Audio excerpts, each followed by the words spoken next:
Service this year here at Louisville Baptist Temple. For those of you that are visiting with us here today, first of all, thank you for choosing to be with us here today. Second of all, allow me to introduce myself. My name is Mike Scott. Myself, my wife Melissa, Jenna Norris, Allison Marini, and Nate Morrison are the leaders of the One Team here in our church.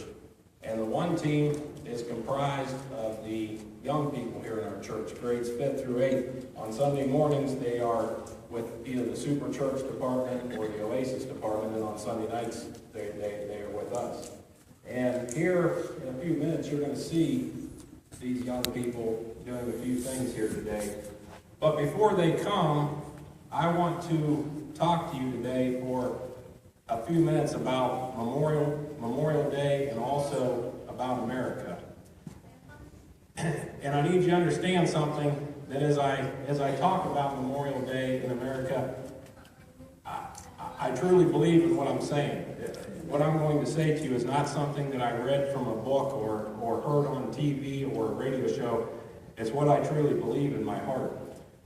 The past few years that we've done this, I've kind of given sort of a Memorial Day speech, if you will. But today, like I said, I just want to talk to you. I'm going to go out on a little bit of a limb here this morning, and I don't think that I'm going out on too much of a limb by saying that there are probably many folks here today, myself included, that are very concerned with some of the issues that are facing our nation today. And there's many of them. Issues such as the political climate right now, the massive national debt that we have, the gradual loss of some of our freedoms, the abortion problem, the anti-Christian antics that are going on right now, as well as many other things. I could go on and on and on. It can become easy to see America as a broken nation. There's an abundant supply of media outlets out there that are quick to run story after story detailing all the problems with our country. And then think about the politicians. We just had a presidential election last year. When the politicians running for office, what do they tell us? They tell us that we are going down the wrong path. But if you elect me, I'm going to fix whatever problems that you think that we may have. And so that politician gets elected. A couple of years later, along comes another politician running against the first politician, and that politician tells us the exact same thing. Now, let's get something straight here. As Christians here today, we know two things, all right? We know two facts, all right? The first thing that we know is that God is still in control of everything that is going on in our country. There is nothing that is going on in our country today that takes God by surprise. We know that. Amen.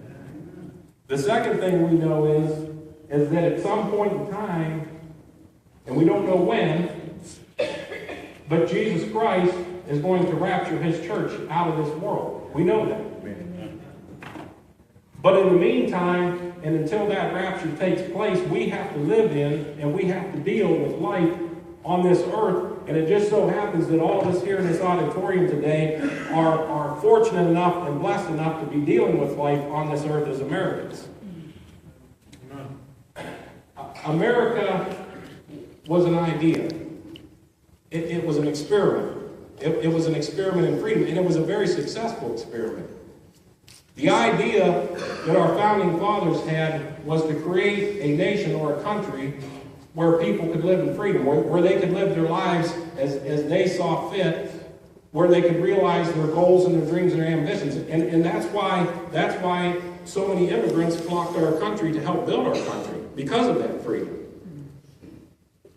But in order for people to have that kind of freedom, they had to be willing to live within a moral code or have a moral reference. And when our country was founded, God and his word, the Bible, was that moral code or that moral reference that people used to govern their lives and govern their actions and govern their business affairs. Okay? So, just as God's word directs us on how we can have spiritual freedom through salvation, it also directs us on how we as Americans can have political freedom. Because what was the second greatest commandment that Jesus spoke about? to love thy neighbor as thyself, to do unto others as we would have done unto us, to treat others as we would want to be treated. And a people who are doing unto others as they would have done unto themselves do not require a government to tell them how they should live their lives. The problem is, though, is that as we turn away from those Christian morals or that Christian reference, then it becomes necessary for the government to step in and dictate how we should live, how we should conduct business, and how we should treat people. Henceforth, you have the loss of freedom. And our founding fathers were crystal clear about that. I want to read you 2 quotes. This is the Constitution of the United States.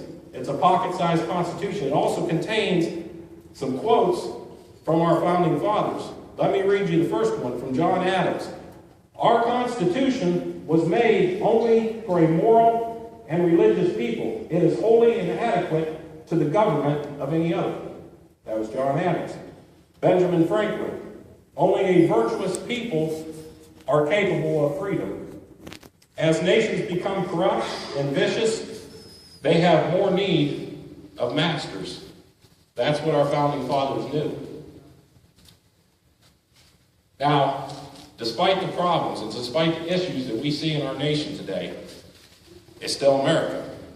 And as a person who has been to several foreign countries, I can tell you today, with all honesty, that we are fortunate and we are blessed to be living in this nation. And there have been times throughout our nation's history when our nation has been in dark times. I think about the Civil War.